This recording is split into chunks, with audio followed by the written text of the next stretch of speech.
नमस्कार. ग्लोबल सिटीमध्ये गेल्या जे आणि एच आणि पूर्ण ग्लोबल सिटी जे आहे गेल्या 13 ते 14 वर्षापासून आम्ही पाण्यासाठी तरसत होतो.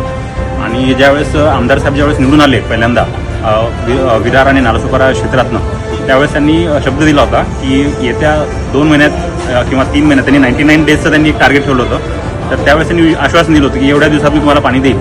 पण त्यावेळेस आमच्या डोक्यामध्ये एक क्वेश्चन मार्क होता की गेल्या 15 वर्षांपासून मिळालेलं नाही पाणी, हे आता हे 99 दिवसात कसं देणार, तो एक क्वेश्चन मार्क होता. पण आज टॅपिंगचं काम एचमध्ये झालं आहे, जेमध्ये टॅपिंगचं काम चाललं आहे.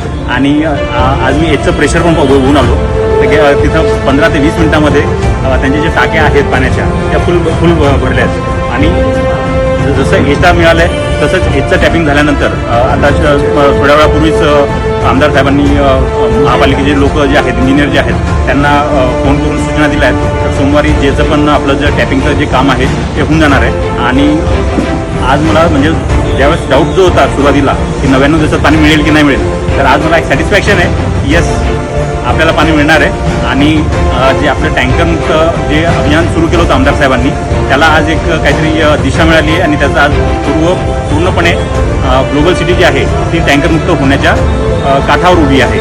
आणि याचं पूर्ण श्रेय जे आहे ते ऑब्व्हियसली आपले जे आमदार साहेब आहेत त्यांनाच जातं. त्यांच्यासोबत त्यांच्या खांद्याला खांद्या लावून जे उभे राहणारे जे आपले लोकप्रतिनिधी नाही म्हणता येणार त्यांना, पण मी तर मित्रच म्हणेल मयुरेश दादा.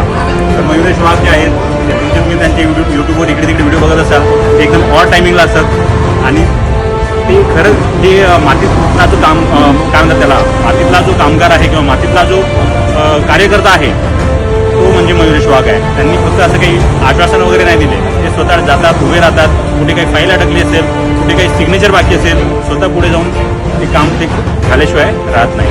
तर याबद्दल मी मयुरेश दादाचं, नंतर आपल्या आदरणीय आमदार साहेबांचं मी आणि पूर्ण जे अव्हेन्यूतर्फे, पूर्ण एच अव्हेन्यूतर्फे, पूर्ण ग्लोबल सिटी तर्फे मी त्यांचे धन्यवाद व्यक्त करतो. गणपती बाप्पा.